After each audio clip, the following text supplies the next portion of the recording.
Hello everyone, welcome to Movie News Monday, the show where we break down every significant piece of movie news that happened within the last week in a short and concise amount of time for you. I'm your host Dylan Strickland. Don't forget to like and subscribe, and let's get started.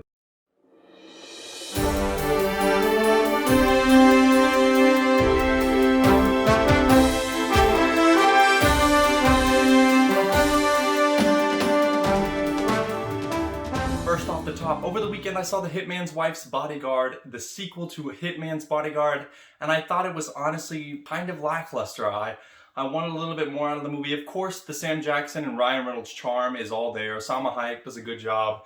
It's not necessarily on the actors. I think the story is kind of weak, and I think some of the directing choices feel tonally different than the other film, and you can kind of tell it just feels a lot goofier in my opinion. And I think this manifests mainly in Ryan Reynolds' character, which is a shame because I loved him in the first movie. He kind of feels inconsistent with his character from the first film. They feel like almost two different people in a way because his priorities have completely shifted. I just don't know if it was necessarily for me, but I don't think it was bad. I'm kind of in the middle on it. So if you were looking forward to seeing that, I would maybe wait till it comes out at home. Moving into Monday, a new logo/suit for the Flash movie was revealed by director Andy Muschietti on his Instagram.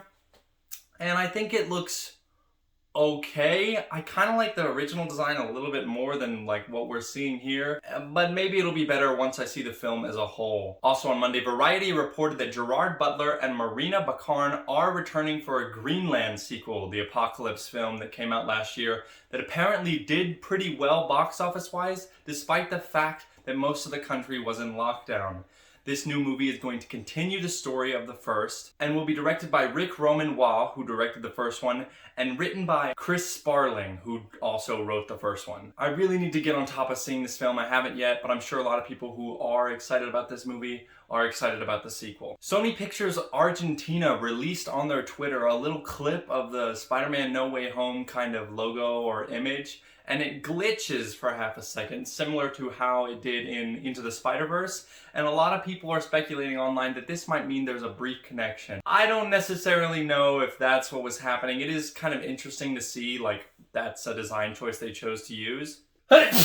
Oh, gross. But I don't necessarily know if that's like a direct connection. Moving into Tuesday, The Hollywood Reporter announced that there's going to be a Gaston Prequel series from the movie Beauty and the Beast for Gaston the character. The series is, of course, seeing the return of Josh Gad as LeFou and Luke Evans as Gaston, and now there's a new character played by Brianna Middleton who is going to be playing LeFou's sister. This story takes place a couple years before the story we see in The Beauty and the Beast, and there's reportedly no involvement from Emma Watson yet. Liesl Tommy will direct the pilot, and the series is being written by Edward Kitsis and Adam Horowitz, set to begin production in 2022. The set crew of Thor Love and Thunder released a photo of a shirt that they were wearing, I guess, on set, and it has Jane in the Thor armor for the first time. This is the first look at the character. It's kind of a rough image because it is on a shirt, but it looks pretty comic accurate and it looks pretty cool. Also on Tuesday, AMC Theaters is now poised to buy Pacific Grove and Americana Theaters in LA. And get this, they're buying these with the money from their meme stock. I don't know if you remember last year, but there was this whole thing where a bunch of Reddit users and other people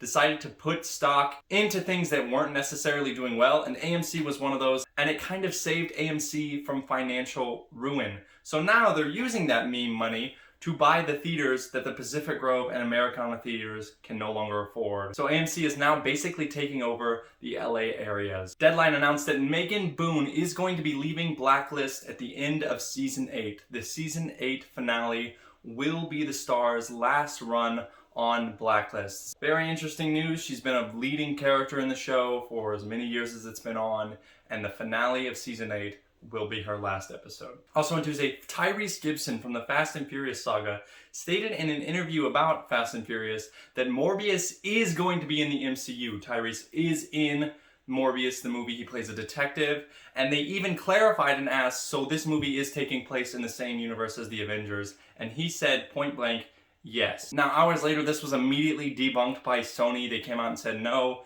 we are not in the same universe as the MCU. We basically don't know what Tyrese Gibson is talking about. This is interesting to me. I don't necessarily know if Tyrese knows about the MCU. I mean, there are people like that. I'm definitely not one of them, but there are definitely people out there like that who just don't know the whereabouts. And maybe he just thought, I'm in a Marvel movie. They're talking about Marvel stuff.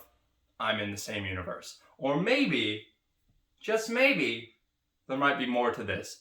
He might know something and have accidentally let that slip because he thought it was already public. Maybe Sony is playing cover up, but I highly doubt it. They point blank denied it, but we'll see. I'm hoping they're playing cover up because I think it would be really interesting if the two universes were to cross over. On Wednesday, it was announced that Disney Plus is going to shift all of its premieres onto Wednesday. The Loki numbers came in last week, and like I said, they did wonderful. So Disney took this as a sign that Wednesday is a suitable date for them to release. That way they don't have to compete with Netflix, which also releases on Friday. They'll be able to come out Wednesday, and everything will be fine and dandy. And there's no doubt in my mind that this is a good choice, as they currently have Bad Batch going on till who knows when, and they're gonna want to clear up that Wednesday spot for new Disney Plus premieres. Thursday brings more John Wick Chapter 4 news, as Hideyoki Sanada, who played Scorpion in Mortal Kombat and was also that dude that Hawkeye killed in Endgame, is going to be added to the cast. There were no details released on his role, and this report was brought to you by Deadline.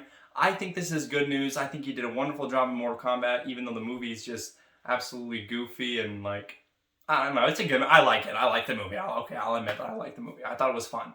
But I think this is a good casting choice just because I think he was good in that, and I think he was good in Endgame. And he's been in a crap ton of other stuff. Don't let me discredit him by saying that he was only in Endgame and Mortal Kombat. This dude has been around the business for a while. He's very experienced, and I think it's good news that he's a part of the cast. On Friday, it was announced that Julia Stiles from 10 Things I Hate About You is going to be making her directorial debut with a movie called Wish You Were Here. The story is about a lady named Charlotte who finds herself in a rut and with a spark that just seems a bit out of reach for her to grab, and will be released on PVOD at some date in the future. I think they said July 2nd next year, and it'll go around film festivals and stuff. I think this is good news. I think Julia Stiles is pretty talented, maybe. And your first step in the door, directing, is always an important step to make, and this is a lower budget film, so I think this is a good choice. And finally on Friday, Mark Wahlberg's new movie, Joe Bell, where he plays a dad struggling to deal with the fact that his son is gay and choosing to go around the country and stop bullying after his son commits suicide, released its first trailer,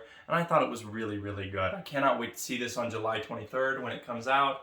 And I honestly, I really liked the trailer. I thought it had good meaning. I thought it gave a glimpse into the story, which is what it's supposed to do. And it got me more excited for the movie. So I'm definitely going to go check it out on July 23rd when it comes out. And that is going to do it for Movie News Monday. If you enjoyed this, please leave a like and subscribe. It really, really helps me out. I've currently got a Bad Batch breakdown going on and also a Loki breakdown going on. And of course, I'll be back next week for some more Movie News Monday. Thank you guys so much for watching, and I'll see you next week.